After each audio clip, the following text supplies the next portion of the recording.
وسلام على عباده الذين اصطفى خصوصا على أفضلهم وخاتم النبيين محمد الأمين وعلى آله وأصحابه أجمعين أما بعد أعوذ بالله من الشيطان الرجيم بسم الله الرحمن الرحيم طاسيم تلك آيات الكتاب المبين لعلك باخع نفسك ألا يكونوا مؤمنين إن نشأ ننزل عليهم من السماء آية فظلت أعناقهم لها خاضعين وما يأتيهم من ذكر من الرحمن محدث إلا كانوا عنه معرضين صدق الله العظيم. عن أبي هريرة رضي الله تعالى عنه قال رسول الله صلى الله عليه وسلم لا يزني الزاني حين يزني وهو مؤمن ولا يشرب الخمر حين يشرب وهو مؤمن ولا يسرق السارق حين يسرق وهو مؤمن ولا ينتهب نهبة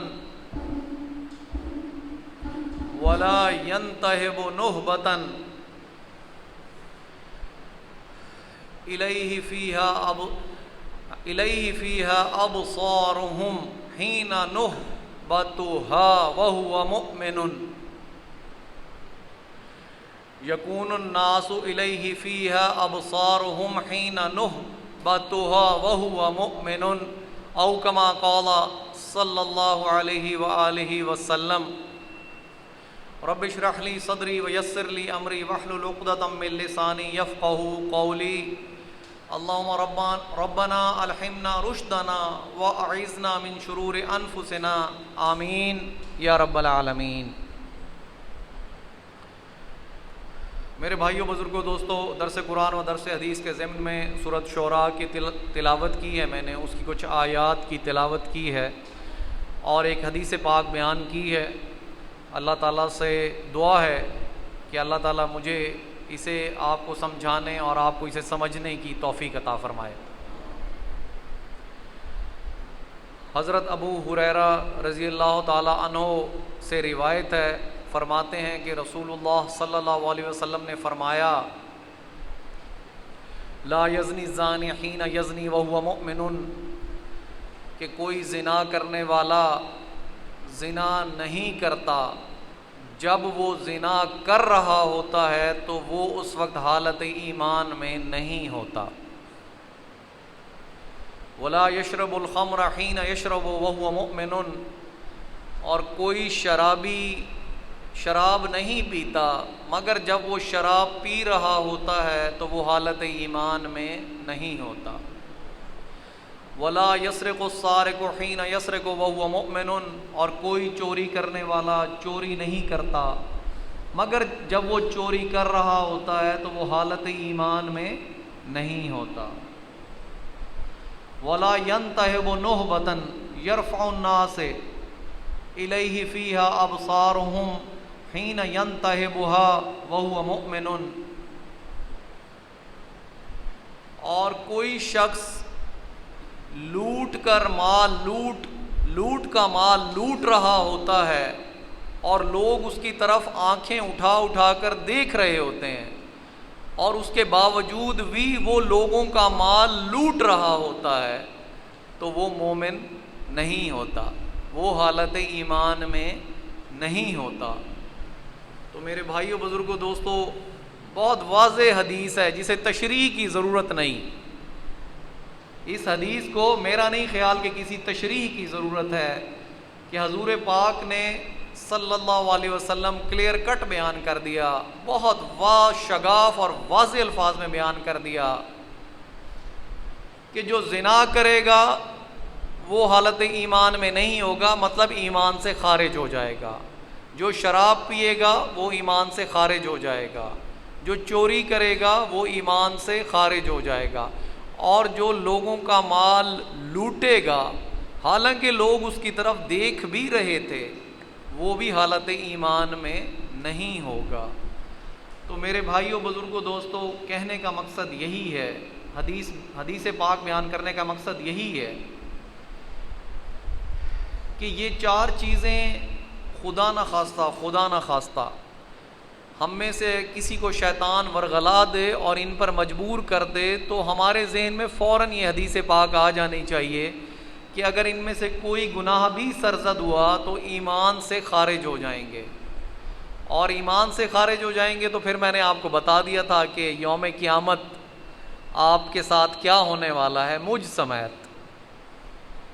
یہ صیغہ جو میں آپ کو کہتا ہوں اس میں میں خود بھی شامل ہوں، کبھی یہ نہ سمجھ لیجئے گا کہ کوئی میں اپنے آپ کو بہت نیک باز یا متقی سمجھتا ہوں، ایسی کوئی بات نہیں۔ میں ایک فرض کے زمرے میں یہاں اس کرسی پر بیٹھتا ہوں، یہ منبر رسول ہے، اس کی بہت بڑی ذمہ داری ہے۔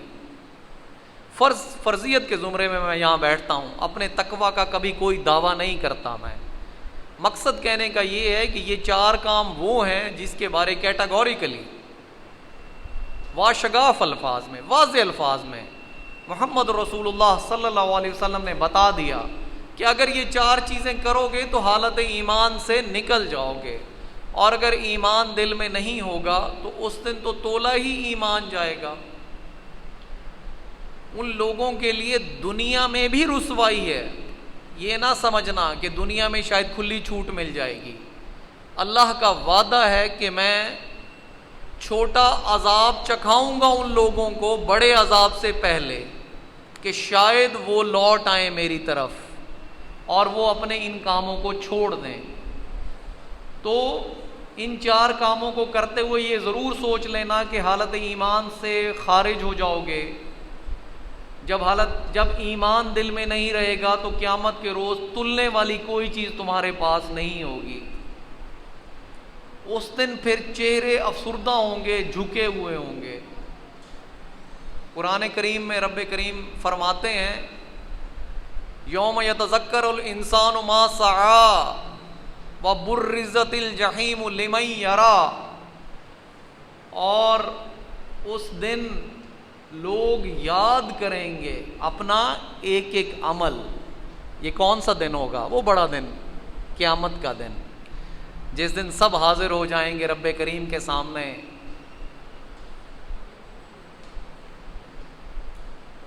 لمن الملک اليوم، رب کریم فرمائیں گے کہ آج کس کی بادشاہی ہے؟ دنیا میں تو تم اختیار استعمال کرتے تھے، میں نے تمہیں اختیار دیا تھا اور تم اختیار استعمال کرتے تھے۔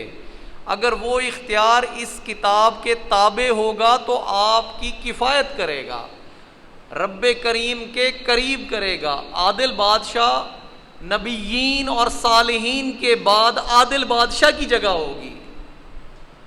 اللہ کے نزدیک عدل کرنے والا اتنا محبوب ہے کہ قیامت کے روز اپنے قریب تر بٹھائے گا اللہ تعالیٰ اسے، جسے اختیار دیا تھا اللہ نے، اور اس نے اس اختیار کو عدل سے استعمال کیا تھا۔ اب یہ جان لینا آپ سب لوگ کہ آپ سب کے پاس کچھ نہ کچھ کسی نہ کسی طرح کا اختیار موجود ہے۔ یہ نہ سمجھنا کہ police, A C, D C, commissioners, M P A, M N As اختیارات صرف ان کے پاس ہیں، ایسا نہیں ہے۔ ہر بندہ مکلف ہے ان تمام لوگوں کا جو اس کی زیر کفالت ہیں۔ آپ میں سے ہر کوئی ایک گھر کا انچارج ہے تو اس گھر کا اختیار کلی اسی کے پاس ہے۔ اگر اس اختیار میں عدل نہ کیا اور یہ سمجھتا رہا کہ نہیں میرے پاس تو اختیار ہی نہیں، اختیار تو فلاں فلاں فلاں کے پاس ہے، تو پھر یہ جان لینا کہ اس دن آپ کی پوچھ گچھ آپ کے اختیار کے مطابق ہونی ہے۔ اللہ نے جس چیز کا آپ کو مکلف کیا ہے، جس چیز کا آپ کو اختیار دیا ہے، پوچھ گچھ بھی اسی چیز کی ہوگی۔ آپ سے آپ کے گھر کے بارے پوچھ گچھ ہوگی، جو اختیارات جو ملازمین آپ کو دیے گئے ان کے بارے پوچھ گچھ ہوگی، آپ سے آپ کے رزق کے بارے پوچھ گچھ ہوگی۔ پھر آپ سے یہ بھی ضرور پوچھا جائے گا کہ کیا اللہ کا قرآن سیکھا؟ وَأْمُرْ بِالْمَعْرُوفِ، اور مطلب امر معروف چیزوں کا کیا تم نے حکم دیا لوگوں کو؟ وَنَهَا عَنِ الْمُنْكَرِ، اور کیا منکرات سے لوگوں کو تم نے روکا؟ تم سے یہ نہیں پوچھا جائے گا کہ تم لٹھ اٹھا کے لوگوں کے پیچھے چلے جاؤ.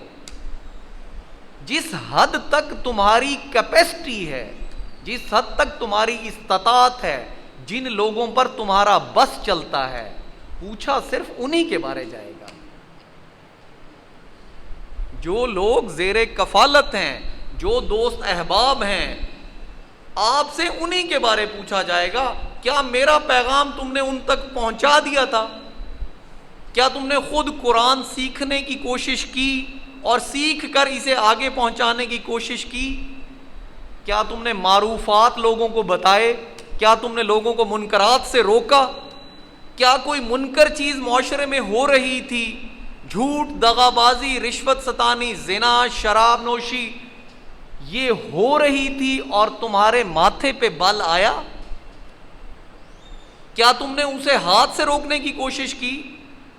کیا تم اس کی استطاعت نہیں رکھتے تھے تو زبان سے روکنے کی کوشش کی؟ اور اگر اس کی استطاعت بھی نہیں رکھتے تھے تو کیا دل میں برا جانا؟ میرے بھائیوں، یہ سب پوچھا جائے گا. اس بات کو ذہن نشین کر لینا کہ دل سے برا جاننا کیا ہے. اگر آپ کا ایک دوست، حدیث پاک ہے، حضور صلی اللہ علیہ وسلم نے فرمایا کہ بنی اسرائیل میں ایک شخص اپنے دوست کے پاس جاتا ہے، اسے کسی منکر کام میں ملوث پاتا ہے اور اسے روکتا ہے کہ اے میرے دوست یہ کام نہ کر، اللہ کی مشیت کے خلاف ہے. اگلے دن پھر جاتا ہے، پھر دیکھتا ہے دوست وہی کام کر رہا ہے تو یہ پھر روکتا ہے. اگلے دن پھر جاتا ہے، پھر دیکھتا ہے دوست وہی کام کر رہا ہے، مگر یہ اس دوست سے تعلق ختم نہیں کرتا. تو اللہ فرماتے ہیں میں اسے بھی اس جیسا بنا دیتا ہوں، میں اسے بھی اس جیسا بنا دیتا ہوں. کیونکہ دل میں برا سمجھنے کا مقصد یہی تھا کہ تو اس سے پھر قطع تعلق ہو جاتا، تو اس سے اپنا تعلق توڑ لیتا رب کے لیے. تو یہ سمجھ لیتا کہ اگر میرا دوست میری بات نہیں مان رہا اور منکر میں ملوث ہے، رب کے خلاف چل رہا ہے، رب کی مشیت کے خلاف چل رہا ہے، جو قرآن کہہ رہا ہے اس کے خلاف جا رہا ہے، تیرے ماتھے پر شکن بھی نہ آئی، تیرے دل نے اسے برا بھی نہ جانا، تو نے پھر بھی تعلق اس کے ساتھ رکھا، تو رب کریم کہتے ہیں میں سزا کے طور پہ اسے بھی اس جیسا کر دوں گا، اس کے دل پر بھی مہر لگا دوں گا. ختم علی قلوبہم، کفار کے بارے اللہ نے قرآن میں کہا ہے کہ میں نے ان کے دلوں کو مہر کر دیا ہے. تو میرے بھائیوں، ہر بندہ مکلف ہے، ہر بندہ کسی نہ کسی چیز کا انچارج ہے، کوئی نہ کوئی ذمہ داری اسے ضرور سونپی گئی ہے. اس لیے یہ نہ سوچنا کہ میرے ذمے تو کچھ نہیں، میرے سے تو کچھ نہیں پوچھا جائے گا، میں تو کماتا ہی کچھ نہیں، میں تو غربت میں زندگی بسر کر رہا ہوں. میرے بھائیو، لا یکلف اللہ نفسا الا وسعها، اللہ تعالیٰ آپ کی استطاعت سے زیادہ بوجھ نہیں ڈالے گا. اللہ نے کہہ دیا پوچھوں گا وہی کچھ جو کچھ عطا کیا تھا. ریڑھی والے کا حساب اور ایک صدر کا حساب، جو ملک کا صدر ہوگا، ایک جیسا نہیں ہوگا، دونوں کی شاکلہ کے مطابق ہوگا. جو اللہ نے انہیں سہولیات دی، جو ماحول دیا، جو تعلیم دی، جو عزت دی، جو شہرت دی، جو دولت دی، حساب بھی اسی کے مطابق ہوگا. یوم یتذکر الانسان ما سعی، اس دن تمام لوگ یاد کریں گے اپنا ایک ایک عمل. وبرزت الجحیم لمن یرا، اور جہنم لے آئی جائے گی، جہنم لے آئی جائے گی تاکہ اس کو دیکھ لیں. وبرزت الجحیم لمن یرا، اور جہنم لے آئی جائے گی تاکہ اسے یہ دیکھ لیں. فاما من طغى وآثر الحیات الدنیا فإن الجحیم ہی المأوی، پس جس نے سرکشی کی. میرے بھائیو، قرآن کریم کہہ رہا ہے، میں کچھ نہیں بولوں گا، جو لفظ قرآن کہتا ہے اس کا ترجمہ آپ کو بتا دیتا ہوں. قرآن دل پہ اترتا ہے. قرآن کی سب سے بڑی خوبی یہی ہے کہ یہ دلوں کو اثر کرتا ہے. آپ میری بات دلوں کو اثر نہیں کرتی. قرآن کی خوبی یہی ہے کہ دلوں پہ اترتا ہے. قرآن دل پر اترتا ہے. یہ وہ نور ہے جو قلب رسول پر اترا تھا. اسے لانے والے جبریل امین تھے, بھیجنے والے اللہ تبارک تعالیٰ تھے. تو یہ کتنی عظیم چیز ہے. ابو جہل جیسا بندہ وہ بھی مانتا تھا کہ محمد الرسول اللہ جو کہہ رہے ہیں سچ کہہ رہے ہیں, جو کہہ رہے ہیں سچ کہہ رہے ہیں. مانتا صرف اس لیے نہیں کہ ان کا قبیلہ پھر ہم سے اوپر ہو جائے گا. یہ صرف ہٹ درمی تھی اس کی, نہیں تو مانتا تو دل میں بھی وہ یہی تھا کہ جو محمد رسول اللہ کہہ رہے ہیں وہ سچ کہہ رہے ہیں. تو اللہ تعالیٰ کیا فرماتے ہیں, فَأَمَّا مَنْ طَغَىٰ وَآثَرَ الْحَيَاةَ الدُّنْيَا, پس جس نے سرکشی کی اور دنیا کی زندگی کو مقدم رکھا. فَإِنَّ الْجَحِيمَ هِيَ الْمَأْوَىٰ, تو بس اب اس کا ٹھکانہ جہنم ہے. دنیا کی زندگی کو مقدم رکھنا میں نے آپ کو سمجھا دیا تھا, بارہا میں اس بات کو سمجھاتا ہوں کہ کچھ لوگ منکرات سے دور ہیں, الحمدللہ ثم الحمدللہ. وہ کسی قسم کے منکر میں نہیں پڑے ہوئے, وہ جھوٹ نہیں بولتے, دھوکہ نہیں دیتے, دغا نہیں کرتے, شراب نوشی نہیں کرتے, زنا نہیں کرتے, کسی قسم کا بھی منکر ان کے قریب نہیں, مگر اپنے معاش میں اتنے مصروف ہیں, اپنی دنیا کی جد و جہد میں اتنے مصروف ہیں کہ وہ اس بات کو بھلا چکے کہ اللہ کا کلام سیکھنا بھی ہے سکھانا بھی ہے. تو انہوں نے کیا کیا, انہوں نے اپنی دنیا کی زندگی کو مقدم کر لیا اس زندگی سے جو ابداً آبادا ہے, جو کبھی ختم ہونے والی نہیں, جس کی سہولیات کبھی ختم نہیں ہوں گی, جس کی تکالیف کبھی ختم نہیں ہوں گی. وَأَمَّا مَنْ خَافَ مَقَامَ رَبِّهِ وَنَهَى النَّفْسَ عَنِ الْهَوَىٰ فَإِنَّ الْجَنَّةَ هِيَ الْمَأْوَىٰ.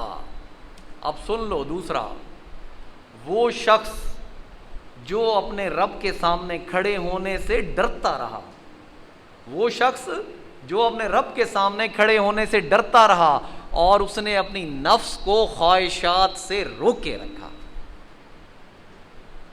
نفس کو خواہشات سے روک کے رکھا, اس نے ناجائز خواہشات سے بھی روکا, جائز خواہشات سے بھی روکا.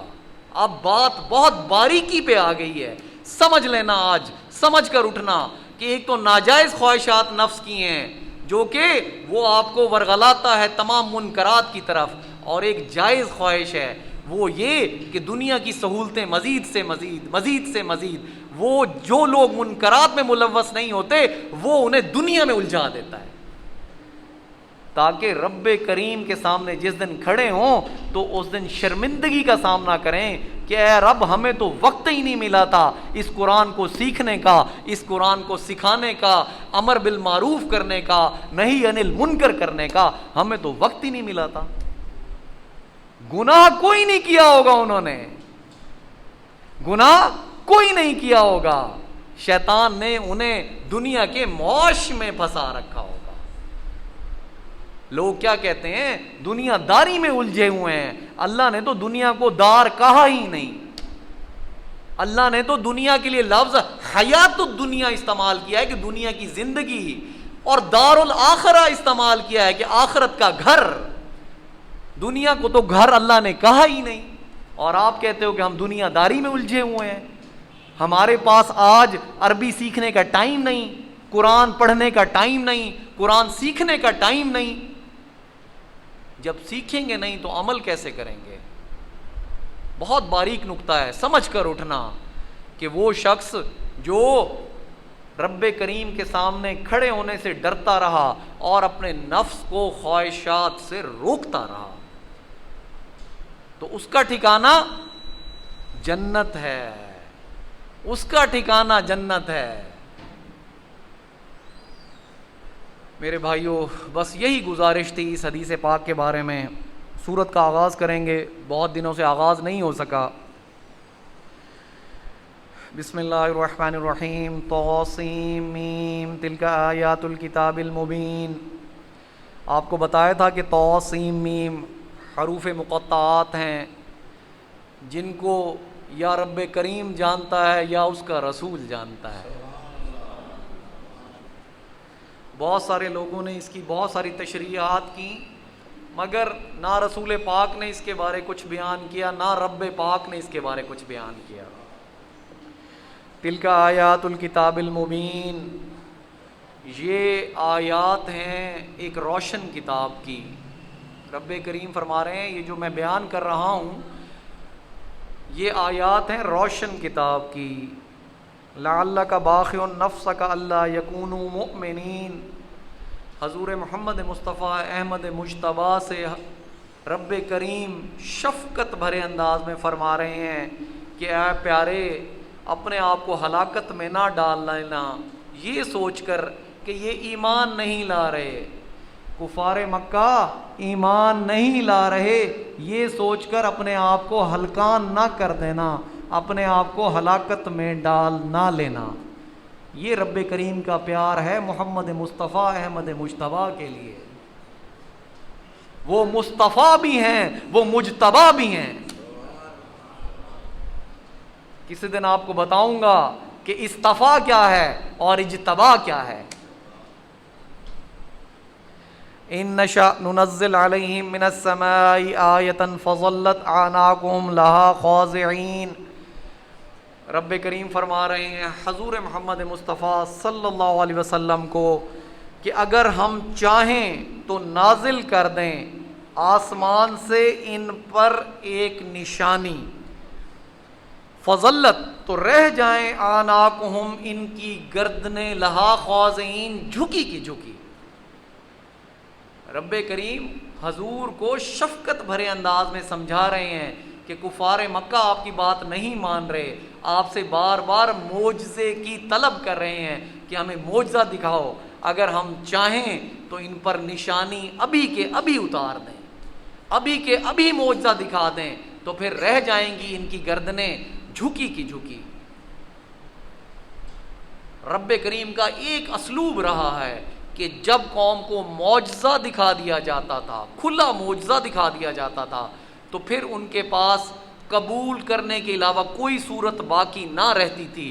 اور جو معجزے کے بعد بھی قبول نہ کرتے تھے تو انہیں نسیم منسیہ کر دیا جاتا تھا، انہیں برباد کر دیا جاتا تھا، ہلاک کر دیا جاتا تھا. چونکہ محمد رسول اللہ خاتم النبیین ہیں تو آپ کی امت نے آخری انسان تک بھی محمد رسول اللہ کا پیغام پہنچانا ہے. اس لیے اس امت کو کیسے ختم کر دیا جاتا؟ میرے بھائیو سمجھو ذرا غور سے، قرآن کی ایک ایک آیت سمجھنے والی ہے. وَمَا يَأْتِيهِم مِّن ذِكْرٍ مِّنَ الرَّحْمَٰنِ مُحْدَثٍ إِلَّا كَانُوا عَنْهُ مُعْرِضِينَ.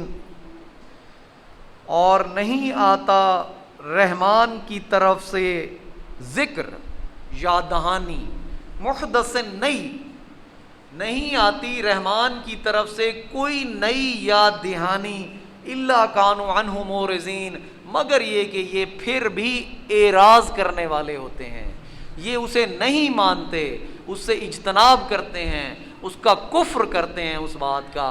یہ رب کریم کا شکوہ ہے کفار مکہ کے بارے میں. فَقَدْ كَذَّبُوا فَسَيَأْتِيهِمْ أَنبَاءُ مَا كَانُوا بِهِ يَسْتَهْزِئُونَ. اب دھمکی کا انداز ہے. پس انہوں نے جھٹلا دیا، فَسَيَأْتِيهِمْ تو ان قریب آ جائیں گی، انباؤ ان کی طرف خبریں، ما كانوا بِهِ يَسْتَهْزِئُونَ ان تمام باتوں کے بارے جس کا یہ استہزاء کیا کرتے تھے، جن باتوں کا یہ محمد رسول اللہ کی مذاق اڑایا کرتے تھے، تو ان قریب اب عذاب کی خبریں ان تک پہنچ جائیں گی. یہ رب کریم کا اس آیت میں دھمکی کا انداز ہے. وقت ختم ہوا چاہتا ہے. اللہ پاک سے گزارش ہے کہ مجھے آپ کو قرآن سمجھنے، اسے سیکھنے اور اسے سکھانے کی توفیق عطا فرمائے۔ اور ہماری کوشش یہی ہونی چاہیے کہ ہم جب اٹھیں یہاں سے تو دائی بن کر اٹھیں، اپنے دوست احباب کو پیغام پہنچائیں کہ بھائیو جمعے کا دن ہے، آدھے گھنٹے کا درس ہے، درس بھی صرف قرآن پاک اور حدیث پاک کا ہے، تو چلو سیکھو، دنیا بھی بنے گی آخرت بھی بنے گی۔ رب کریم نے کہا کہ مومنین کو دنیا تو میں جھونگے میں دے دوں گا، اصل تو ان کے لیے آخرت ہے جو دار الحیوان ہے، ہمیشہ ہمیش کا گھر ہے۔ تو اللہ تعالیٰ سے دعا ہے کہ آپ مجھے شوق و ذوق سے قرآن سیکھنے اور سکھانے کی توفیق عطا فرمائے۔ وآخر دعوانا ان الحمد للہ رب العالمین۔